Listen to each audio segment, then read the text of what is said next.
Hey everybody, welcome back to the channel and to another video. Photoman here, and this one is on another old rural school.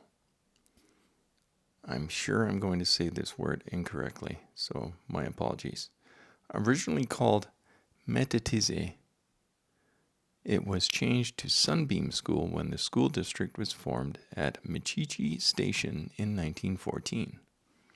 This is Sunbeam School, a one-room schoolhouse north of Drumheller, and was built in 1911. Obviously, this school is now over 100 years old, which is fantastic, and I'm glad it's still in the condition it's in. Although there have not been many classes in the school since 1949, when it closed, it has remained a community center and a place for the locals together. Because of dwindling volunteer support and the building facing repairs, the Sunbeam Community Society have decided to sell the building. And this was from an article dated 2011.